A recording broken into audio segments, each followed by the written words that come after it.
It's all about the macro productions. What does the goddamn line say, Tony? Please do not use gendered language. Then what? I'll be arrested, put in airport jail? Look, you're going completely sideways, man. It's a big club, and you ain't in it. How dare you? Mr. Speaker, the President of the United States. I'm Chris Hansen with Dave on NBC. Jack Marius Tack-Theratrix. Hi, I'm Spartacus. Jackson, Sacramento, he, him. Steven Seagal. Sex offender guy. I'm Keith Morris. This is Muammar Gaddafi. I'm Rick James, bitch. Sorting through the lies. The hijacker's passport was found blocks from the World Trade Center crash site, if you can believe that. We cannot track $2.3 trillion in transactions. And uncovering the centuries-long plan for world domination. Learning about Cuba, having some food. Let's talk about Chinese people. Have you ever been in a Turkish prison? Swangles and Fort Lauderdale? I have sent 6 of my Libyan missiles to blow up the Sears hardware department. Nothing could be more fun than jumping off a cliff with 2 German bisexuals. Oh, you English are so superior, aren't you? Thank you, comrade. And now, macroaggressions. That's what assholes call it. With your host, Buddy, I don't know who you are, but you're about to get chlamydia. Charlie Robinson. Hey, Whitey, where's your hat? You want to drop the blame on Charlie and say it's all Charlie's fault. He was a retard. I get some goddamn diuretic.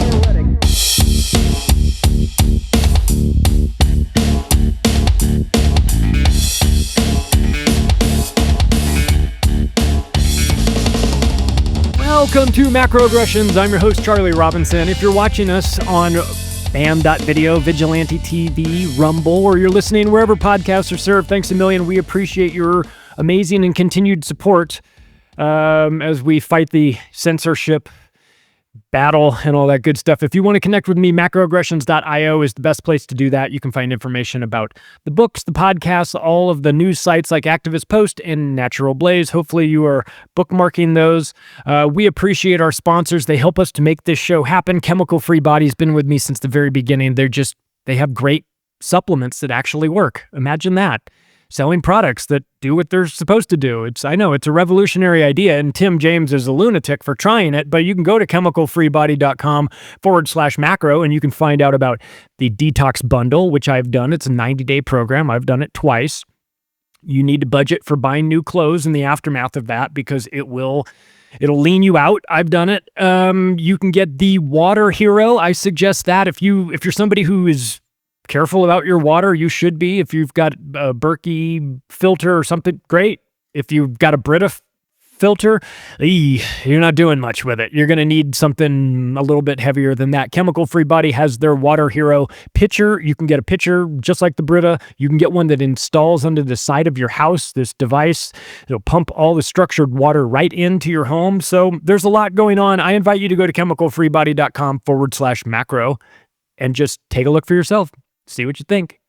And if you find something you like, I think if you go to that site, the discount code will already be incorporated in. So also to one of our newer sponsors, Augustin Farms. Do you guys have storable food? Does everybody have storable food? Holy moly, you're going to probably need some. I mean, they're trying to start World War III. Or is it World War IV? I can't remember. I'll have to ask Alex Jones later. He'll clue me in on that. But regardless of which war it is, you're going to need storable food. And Augustin Farms has emergency buckets that you can buy. They have itemized storable foods that like butter powder and eggs and dairy and meat and fruits and vegetables and proteins and all that stuff. They have everything available at one place. Also, check out their warehouse sale items. You can get some good deals on that. So if you go to augustinfarms.com, use the promo code MACRO. Your first time in there, save yourself 10% on anything that you buy. We appreciate it.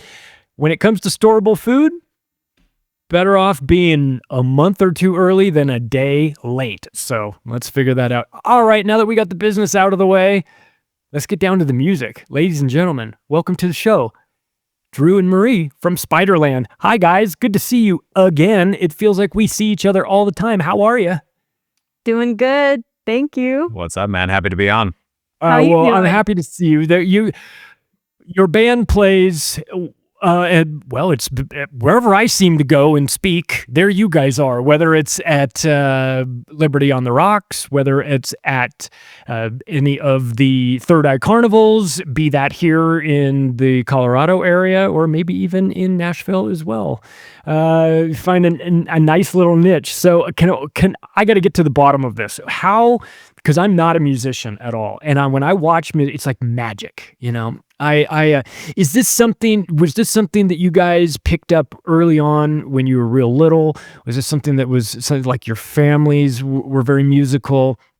I never got the music bug. My parents weren't very musical, and I think that might have played a role in it. But I'm always curious to know how people who are musicians get their start in it. Was it something that was offered to you at the home, or did you have to be rebellious and break away from your parents and go find that dangerous rock music somewhere else?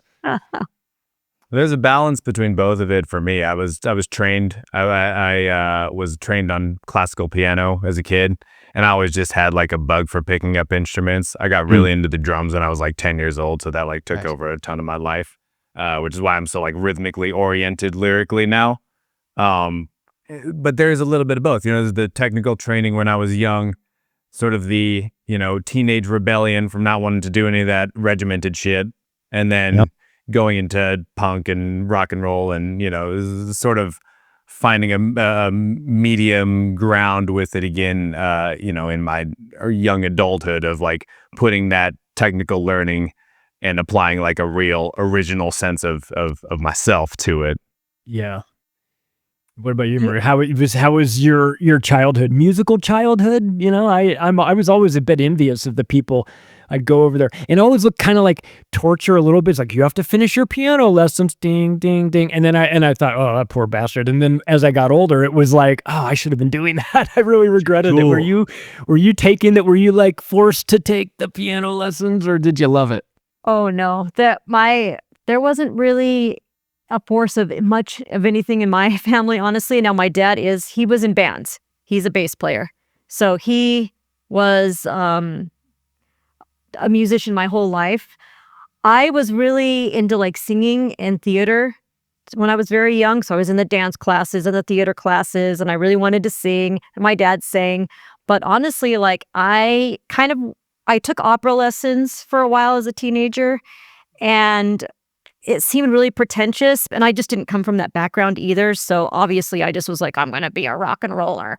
You know what I mean? Marie's got rock and roll in the family bloodline. It is. Yeah. And I taught myself how to play guitar too. I mean, really, it's kind of crazy because I was just a singer, and I was like, I can't just like write my own songs with vocally singing. So yeah, I taught myself how to play guitar, and I just started rocking out. I moved to Denver and I started a girl band, and I was just like, all right, I'm doing it. Still doing it. who were your inspirations for that? Like what music are you listening to that says, I got to go start a girl band? Honestly, I really was into younger. I was like into like Susie and the Banshees. You know, I liked Madonna when I was really young, just all the typical like rock star people. But I think I really got into like the indie rock stuff like Jawbreaker and Archers of Loaf. I could name a bunch of like indie rock bands. Just that whole kind of movement when I moved to Denver was so cool to me. And there's Sleater-Kinney. I'm sure people know that band. They're like the indie rock girl band that was so sweet back in the day in the 90s. So all of that stuff was like so new too in that era, like the early 2000s, late 90s. And, you know, I just thought it was the coolest. So that's pretty much it. What about you, Drew? Like, who were you listening to as a kid, and are you still listening to it? Like, what is that?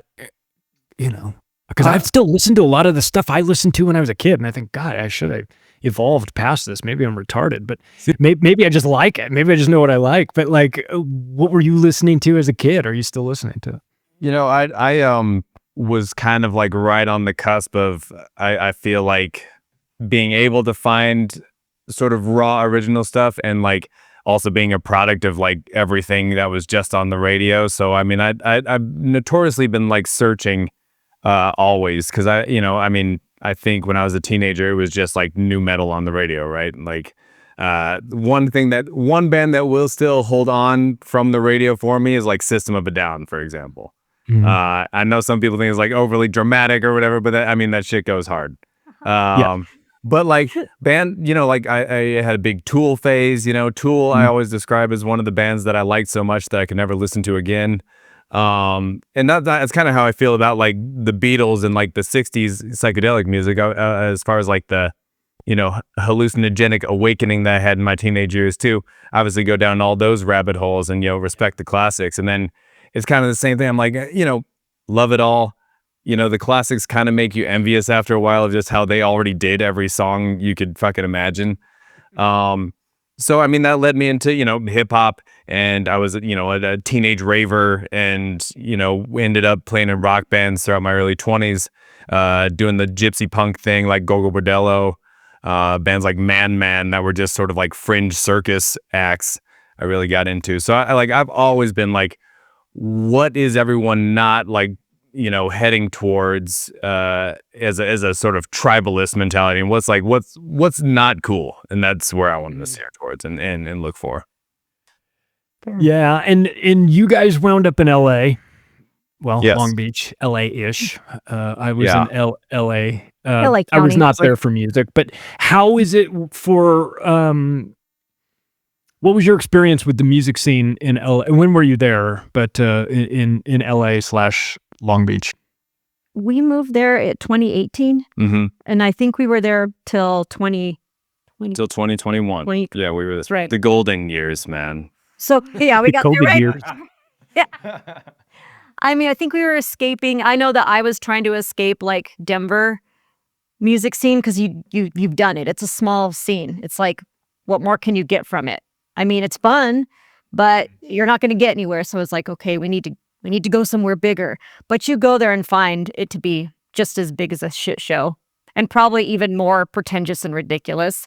However, we went there and we played music. We even had like a gig that we were playing on Catalina Island. Oh, nice. We'd get all our equipment, get on the ferry, and they paid us and they fed us. And we met some really good people. It was just like 6 hours of cringe every other one weekend a month, but it was happening. It was pretty cringe, I'm not gonna lie. But the old people in Catalina Island and their golf carts weren't digging it.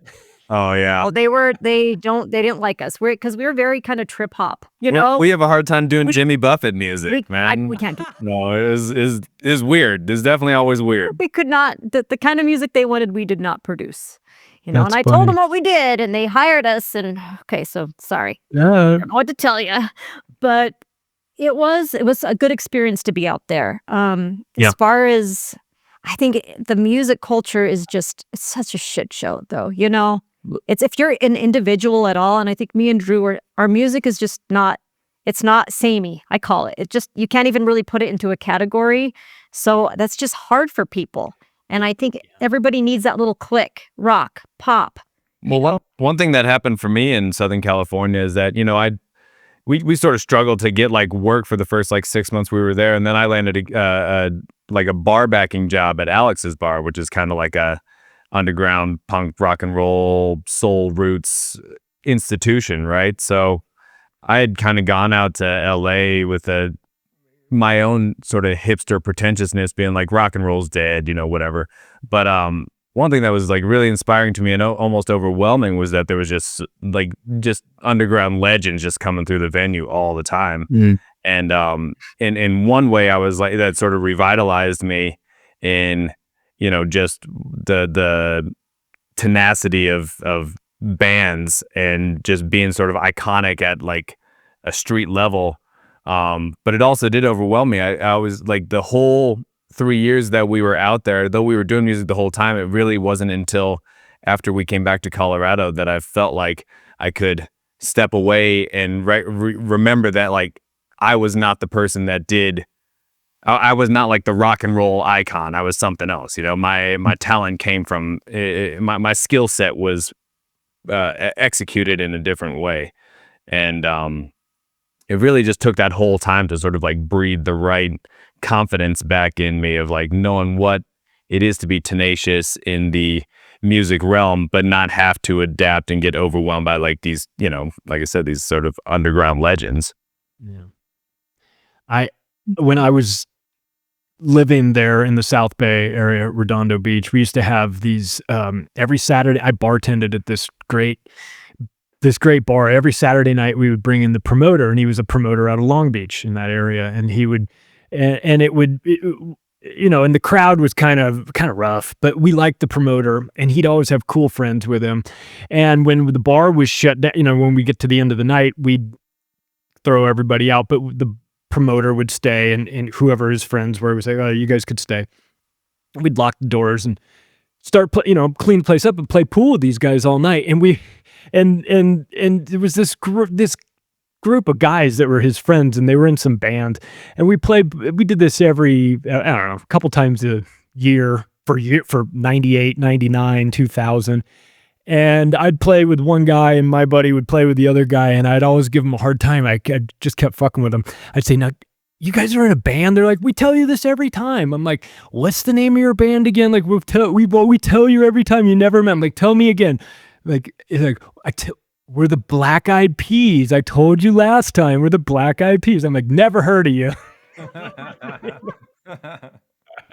And so we would play pool with these guys all night. Like, they're the coolest guys in the world. But at that time, nobody knew who they were, right? They were maybe known a little bit around LA, but it wasn't like, "Hey, we invited a girl to join our band. Now we're doing the Super Bowl." It wasn't that yet. So wow. but we would see that and I was nice to the guys. I was only busting their balls, but I saw the hustle, like, hasn't happened yet. Here, we're in year 3 of us playing pool on Saturday nights. It still hasn't happened yet. And I was pulling for them. They're super nice. They couldn't have been nicer.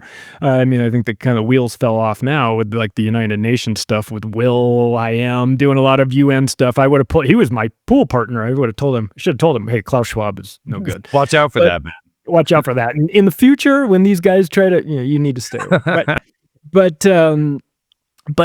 being at that age I was in my 20s, and all these other guys in their 20s, and we would meet the bands, and some of the bands would come in, they were really good that we would have play, but they'd go nowhere. And then there's some bands that were out of our area, they'd come out of our area, and just one of them would, Pennywise, out of Hermosa, boom, like they catch a spark and they're gone. You're like, "Whoa, good for them," like they took off. But we watched it.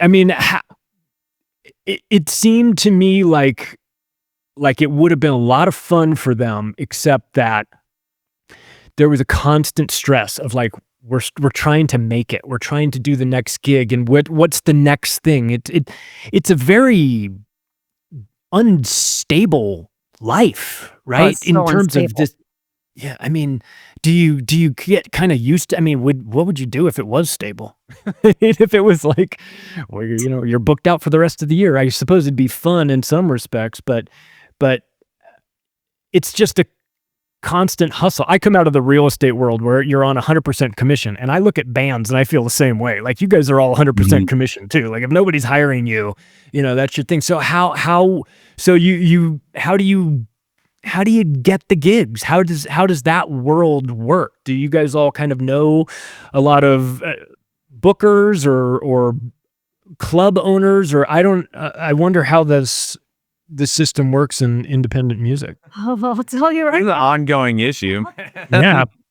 I don't know. I think most bands, I guess getting a booker would be okay, but An agency. an agent, but at the end of the day, they have to pick you up. They have to think they can sell you. They're getting a cut.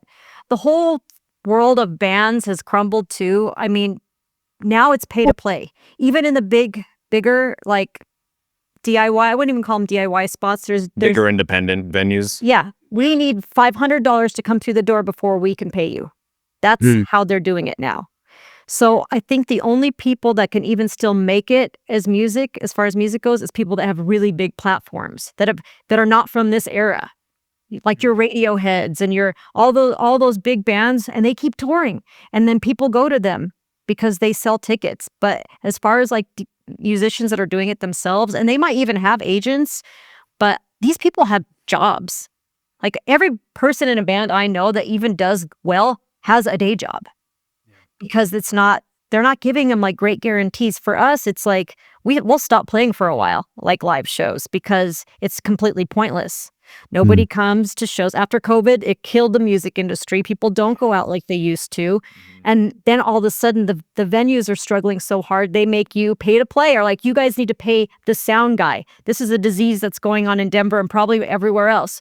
The musicians, the bands need to pay the sound guy. So that means, I guess I'm giving him a W-9. Like, this doesn't even make any sense. You know what I mean?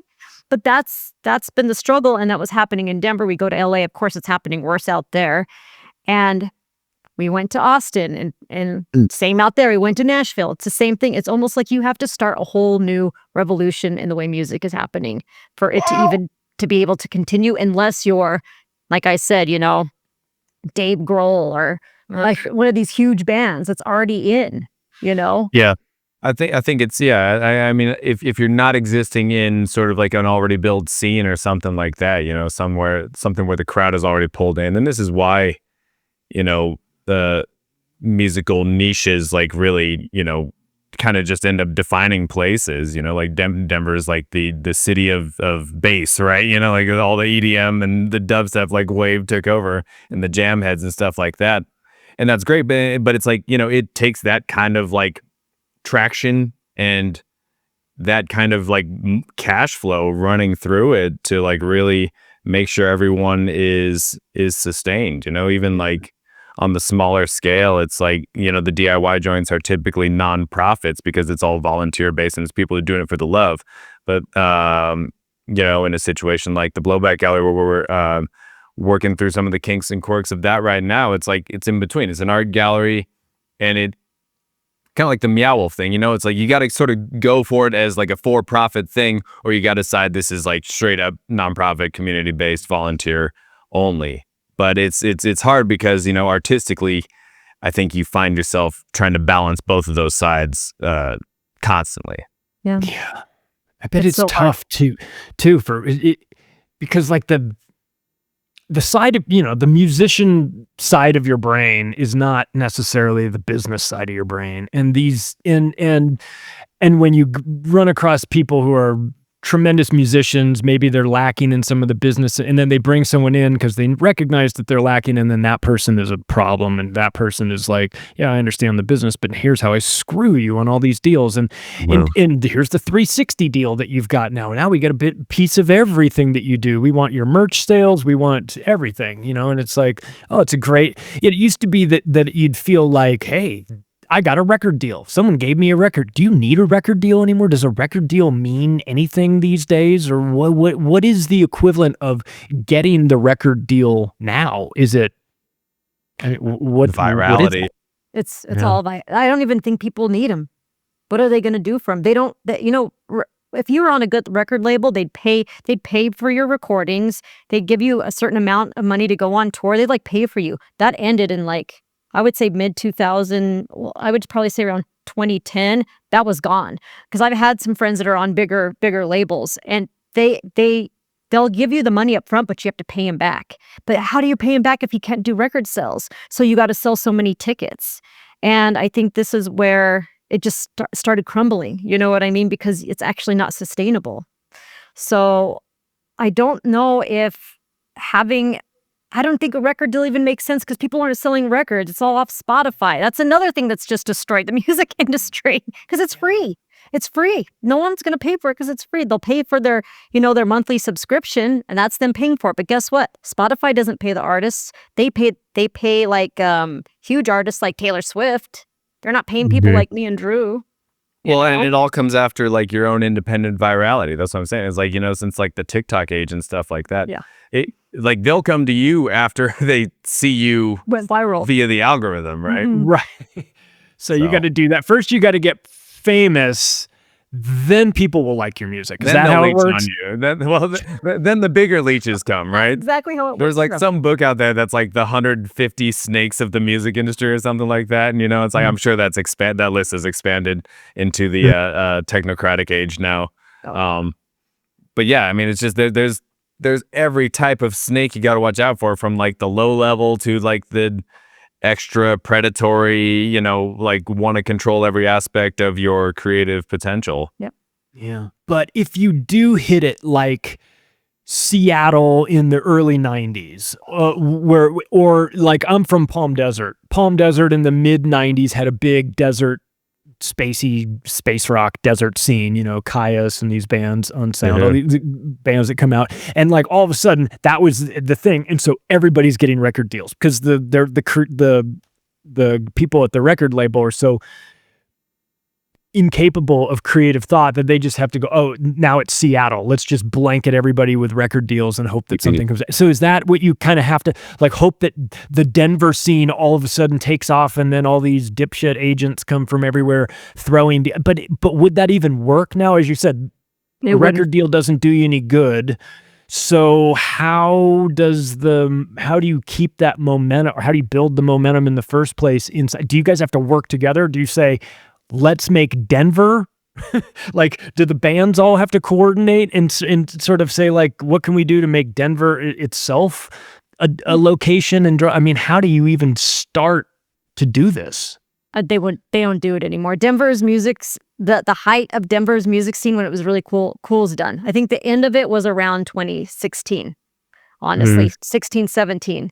And then literally when COVID hit, so the bands don't support each other anymore. Like how it used to be, everybody would go to everybody's show. Everybody would put each other on each other's shows, and then they'd have their house parties. Also, we're getting older, and that's a thing too. When you get older, you start having kids, you have a career, maybe you have a home, you're not drinking as much anymore. So that's another thing that I think about is like, what happened? I'm like, well, I'm not 20.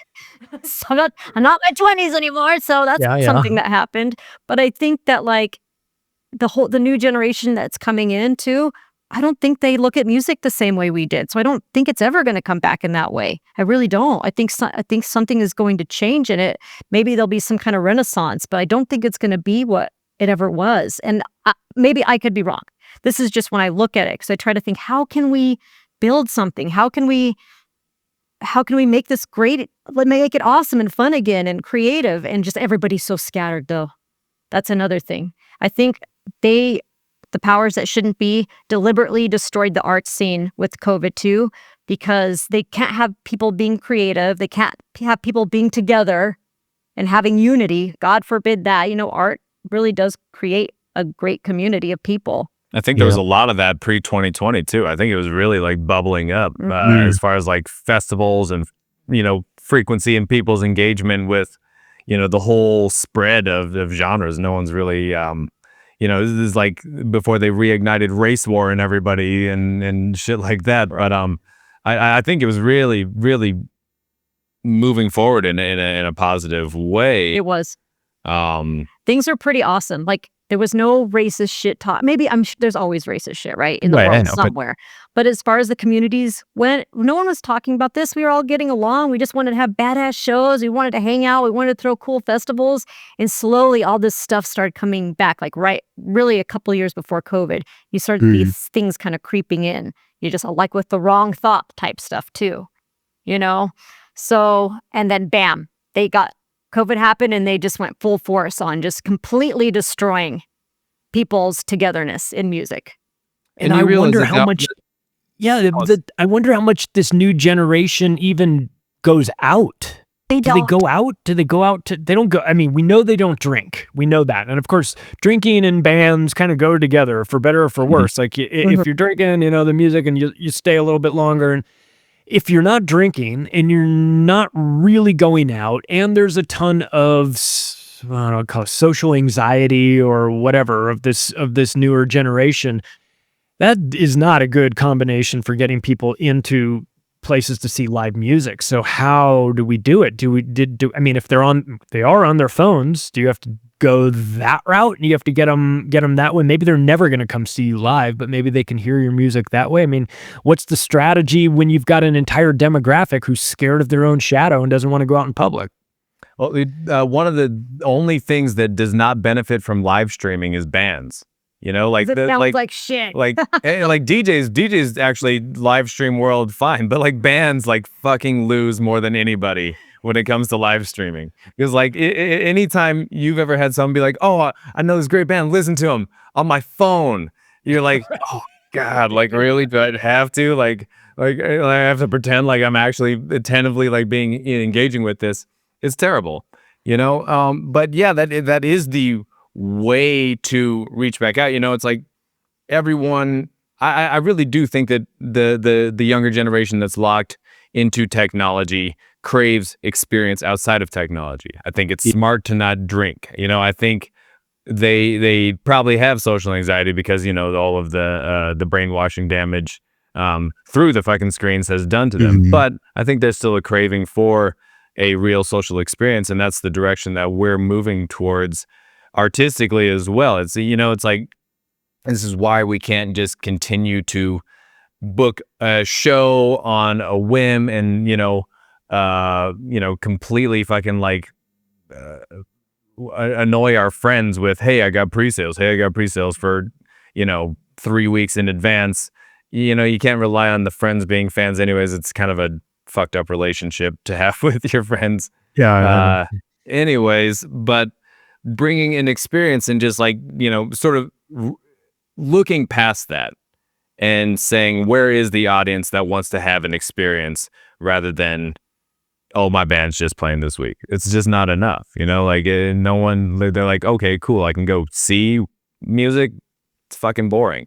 But it's like, you notice that the bands that are succeeding right now, they are good at content presence. And then when they do have live shows that do sell, they are putting on like a valuable experience. So returning to like what value is and how to relay that through social media and technology, which is like why this is why we're becoming more like psychological marketing about everything too, which is never where I'd find myself, but it still is involved in being a creative person. So we're just working new angles, and we're, what's that whole Chappelle thing? Modern solutions for modern times, man, But this is the what they don't tell you when you start a band is that your other job is marketing, whether you want to or not. Like I remember watching the, behind the music of Motley Crue. They're talking about how they were out on Sunset Strip, stapling the flyers on all the telephone poles, all, doing everything that you had to do to get you can't rely on the label. So people could get into a band and they want to be, they're musicians and they want to play music and they do all this.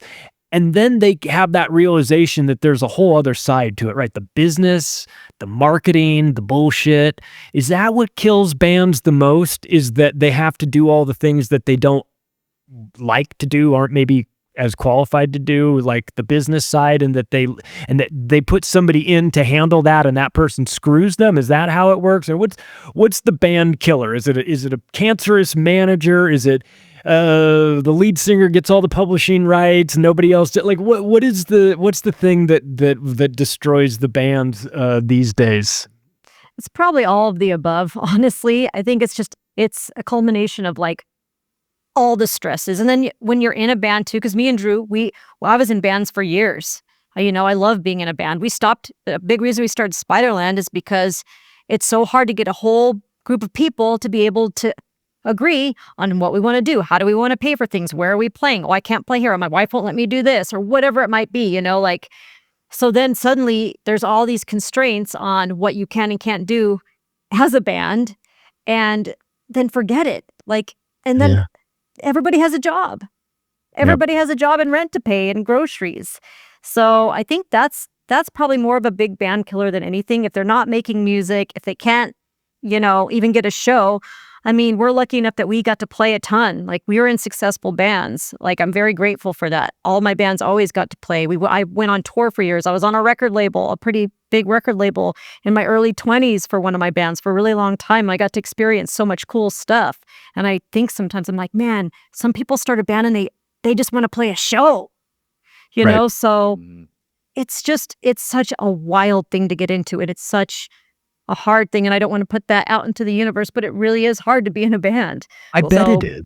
And so many people so many people find that, it quickly becomes not what they want to do, right? What you want to do is write music. You want, the best feeling about creating music is like when you create it, right? Like whatever the chemistry is with who you're creating with, you're like, in the moment you realize like, oh, that's fucking sweet, let's follow that. And then you have this song or this, whatever, this project that you've composed.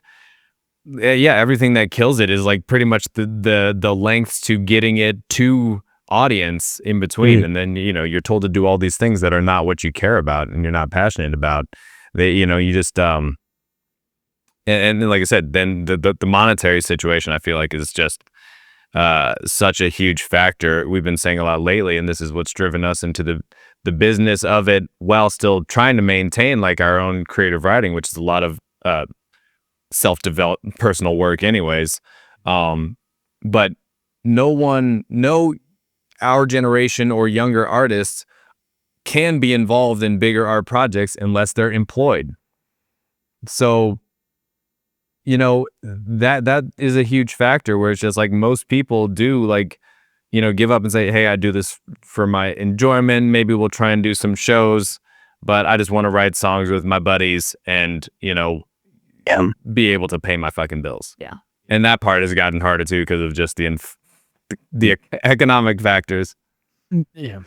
What about with the content that you guys are talking about? Because like you guys are not talking about unicorns and rainbows and things like that. I mean, when you get political, when you start talking about things that actually matter, and in your music, and people start to understand that there's a seriousness to you. This isn't just like we're just looking to get fucked up and play music here in front of our friends, but this is more like there's music, but there's a message here. We have some thoughts on the way society is ordered, and we have some beliefs that maybe it could be reordered differently, and that gets into your music.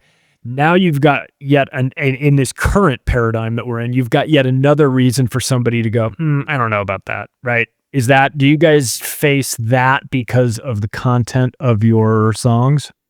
It's funny because it's not funny, actually. It's terrifying because where me and Drew came from in Denver, we were friends with everyone in the music scene. Like we were in all the bands, and we all had the same beliefs, but people didn't really talk that politically, honestly. In Denver, it was more just about having fun until the whole COVID thing happened.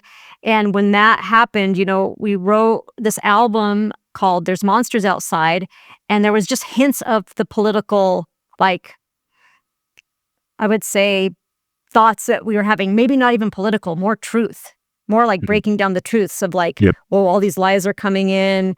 We're feeling so strongly about some of this. We're lightly putting little like breadcrumbs in our music. And I was terrified about that. To move back to Denver when we left, Long Beach, I was afraid because I was like, oh my God, we'll get canceled, for sure. We didn't though. And then we just decided to go all in. Like after we were, you know what I mean? And like Well, I think we're still trying to, like each project and each musical creation is like, there's so many things to talk about, and like, how can you craft them in ways that sort of like, vibrationally are savvy too. So it's like, I think a lot of it's just being more, everyone talks about authenticity and stuff like that, but just getting to the core of what you really want to say, not being afraid of what the reactions are like. Because there's always, if you're doing well enough, someone is going to react badly to what you're doing. Of course. Do you guys know David Sanchez from Havoc? Yeah. Yeah, I had him on. First of all, he told me that in like the thrash metal industry, everybody's watching James Corbett's stuff, which I thought was pretty funny. Yeah. And he talked about that, about how like the songwriting, the lyrics, that he does, some of the guys in his band don't agree with it, and that he's got to find that line of, they're not into it. Maybe they're not. I shouldn't say that they don't agree with it, but they think maybe they're normie in a sense that they think that what he's talking about they don't connect with, but they're still in the band and they still do it. I wonder now, with everything as polarizing as it is, that you had a band that was good up until you go through COVID. As you said, everything kind of changes after that. Now you've got you've got Pete Parada from The Offspring, who gets thrown out of his band because he refuses to take the vaccines. I mean, what was the vibe like through the music scene when we were going through COVID, and they're talking about whether or not people can come to shows and they have to show their vaccination cards. I know that some venues were making it artist specific, like the artist decides whether or not you have to do this or not. I don't know. That was such a weird era for everything. I mean, what did the COVID era teach you about who your friends are and aren't in the music scene, or what was the response to that when you guys finally wanted to go out there and play? Maybe you couldn't really play to everybody that you wanted to.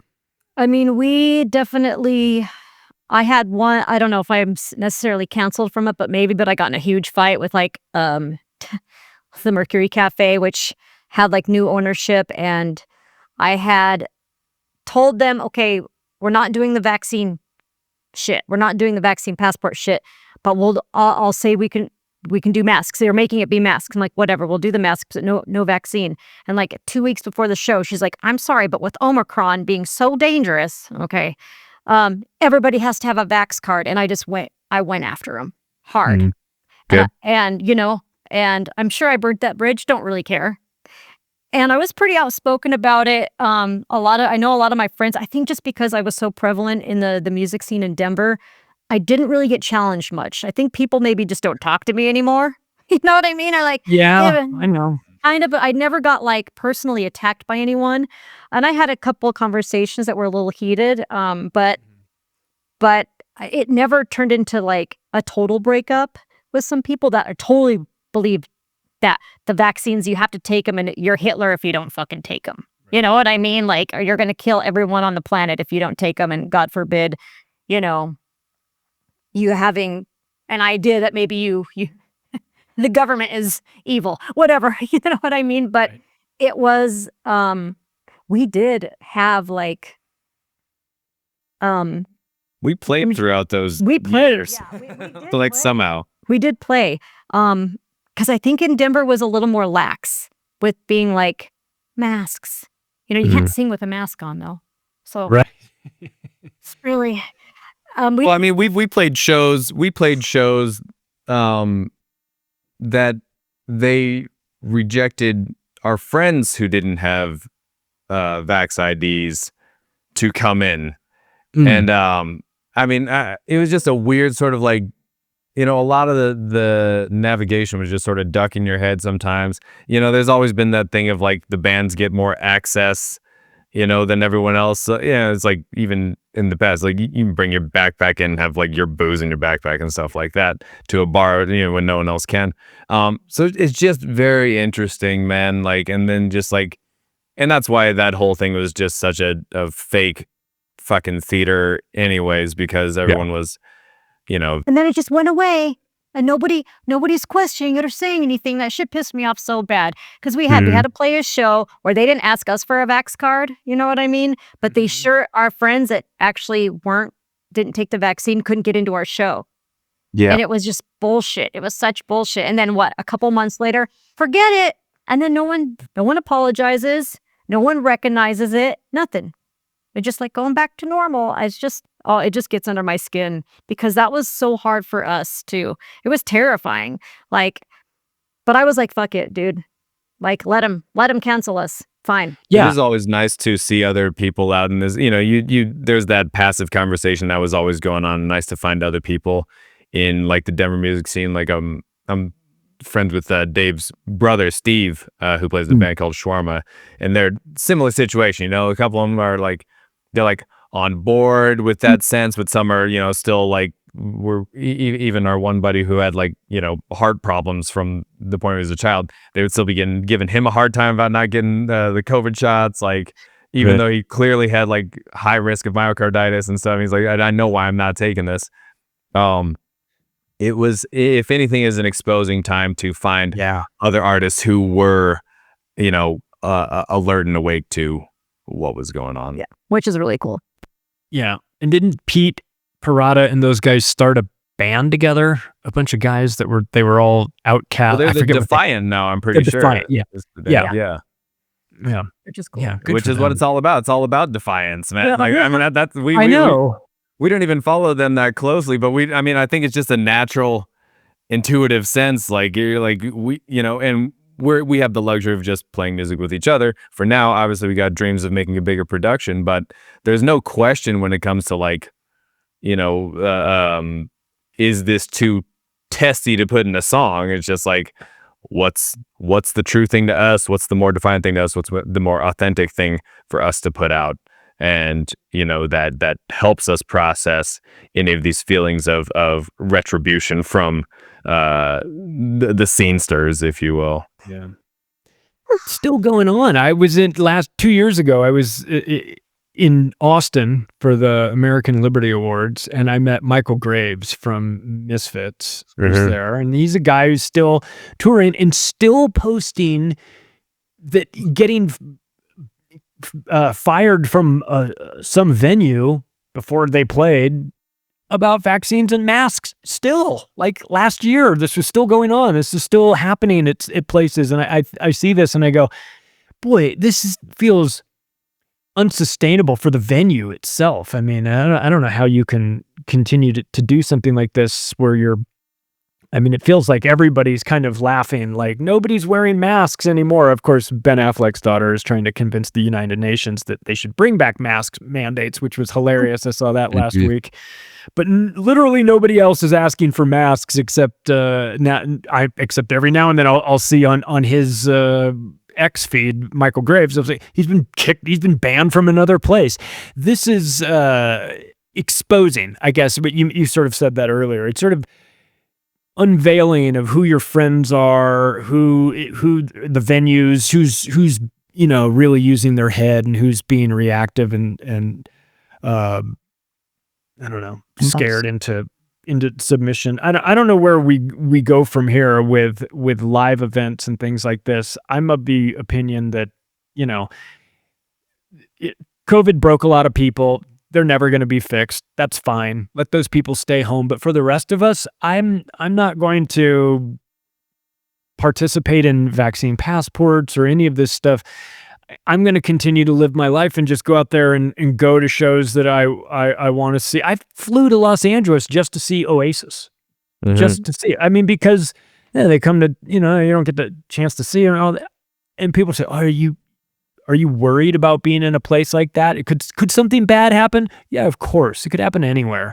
I refuse to be like paralyzed by this, but boy, it was embarrassing to see a lot of people who I held in higher esteem than this to let COVID destroy them and warp them. And then of course the music industry, I saw that and it feels, I don't know, man. I thought rock stars were better than that. And to see all these people cave in late in life and start to, the Neil Youngs of the world, I didn't really have much hope for him to begin with. But, I kind of thought that, who was the most disappointing for you guys? Because you're in the business and you see all this stuff. Who was it that was out there slinging vaccines that you just went, not you, man. How could you do it? I mean, what were your thoughts on these vaccine salesmen?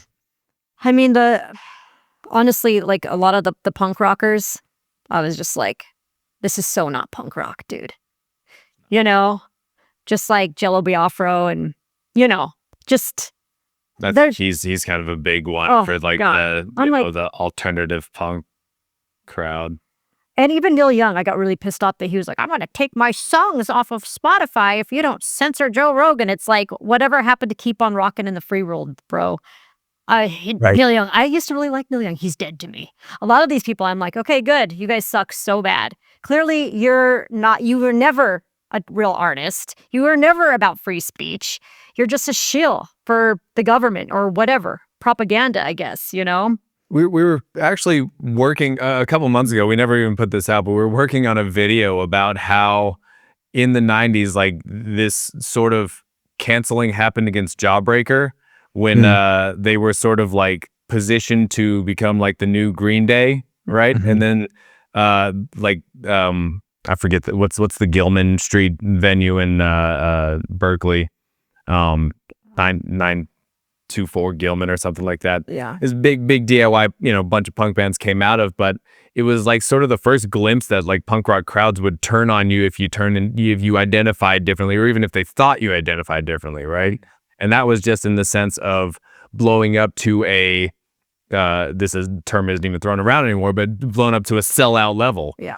And Jawbreaker hadn't even like gone forward with any like big label signings, and the fans were already sort of like canceling them to the point where they would like turn around, they'd turn their backs to them while they were playing shows and shit like that. Right. And it was really revealing in the sense of the herd mentality, yeah, with something like the vaccine rollout and stuff like that, where it was just like, yeah, like you so quickly just like your punk rockness goes out the window, and the punk rock mentality isn't there at all. It's just about the sort of tribalism and the elitism that you hold with the sort of power in numbers.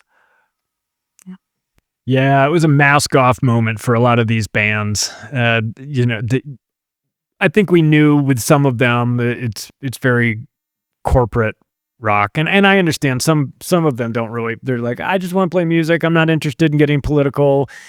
But there were bands that were very outspoken politically and were wrong in it. You know, I like it. I don't mind when a band is like, fuck the government, and they've got reasons for it, but it's like, trust the government. When it's that, it's like, what are we doing? Like the Foo Fighters and, you know, and this stuff, it was a very, and I get it. You're beholden to corporate interests, and they got to go on tour, and they're brought to you by Budweiser or whatever. They're brought to you by Pfizer in their case. But embarrassing corporate partnerships and relationships that you make. And I'm sure that if you caught some of the guys in the band, you know, in an honest moment, they'd say, we don't love this. Like, we're in marriages with these corporations that we can't get out of, and, you know, we have to shut up sometimes. But who is the most disappointing to you of all of them? I mean, I guess I mean, I don't know who was for me. I always expect a little bit more from like the punk rock scene. I expect them to be against the government really for everything, even if they're wrong about it. Like just on principle, and to watch them turn. That was the most disappointing. I wasn't really disappointed that Neil Young did that, because I didn't have much respect for him to begin with, and for Green Day to kind of come out. So I was like, well, what do you expect? I mean, I'm they've got too many corporate relationships. But was there somebody in your world that came out and you just felt like they exposed themselves for being an idiot in a way that was irreversible? Personally, for me, I tend to, the people that are like rock stars, so like any of my rock star heroes, like I know Cat Power I like Cat Power a lot. Nico Case, I love Nico Case a lot. They went all in on the fucking psyop, dude. But honestly, it didn't surprise me, because I just feel like you get to a certain point in your career as a musician or an artist, and you are in this like, you have to join the camp or you're done. I feel like that is your mission. Once you've made it that big, there's people that are telling you what you have to do. It was more awesome to me seeing people being like, no, I'm not doing that. That was more of, I was like, yes, but I was expecting it from some of these people. It made me like be like, bleh. Like I was like, cool, well, not gonna listen to them anymore, even though sometimes I still do, honestly. A song will come on, I'll be like, oh, this is a really good song. Too bad they are total woke elitist psyop spreaders. Whatever. Yeah. Art from artists is getting tougher and tougher for me these days. Yeah. Mm-hmm. But you know, as I'm at the Sphere watching U2 going, this is the greatest live performance, I'm going, I also have thoughts about Bono. we went and saw that in Vegas a couple months ago, actually. Well, I liked Bono. I love U2. I do too. Growing up, love U2 so much. They've got so many great songs, but Bono is totally fake. He's like, he just works for the government or for whatever. He's anybody that wins a Nobel Peace Prize now that I'm looking at, they're in some bad shit. Yeah. Which is unfortunate, dude. But when you got to start looking at these things, I'm like, oh, somebody got knighted. Oh, they're not good. They're not good. So it's disappointing, because as a child, you have these songs that just bring nostalgia and a memory, and it's so great. But these people are really working with evil entities, I believe. Like, unfortunately. Yeah, you try and not hold too much judgment, especially around like the vaccine mandate with shows thing when, especially in like 2021, because so many people were jumping on board. I tried to like keep note of like who was just sort of staying quiet, laying low on it. Yeah. And like with that, I mean, I don't know. I mean, COVID was a big deal, but in a way, like with that, it's like you can't. Just like you were saying with people in the band, like how do they really agree with it? No, there's just so much other business shit that goes into it, and maybe they were just sort of swinging in that direction at the time. As far as like bigger icons who actually have reasonable, you have reasonable suspicion about their malign and their malignant incentives behind closed doors. I'm a little more comfortable judging all that shit. Yeah. There were some perverse incentives set up for a lot of people during the COVID era, and the musicians obviously had that as well. We'll wrap up with where are you guys going from here? I mean, there is a nice component to this. I mean, we've talked about some of the downside of technology, but never has there been an ability for you guys to reach, potentially, of course, if you can get their attention, but to reach and have the distribution to get a billion or billions of people to listen to your music. So there is that possibility out there, and you never know when you're going to strike gold and the universe is going to align itself and things are going to go mega viral.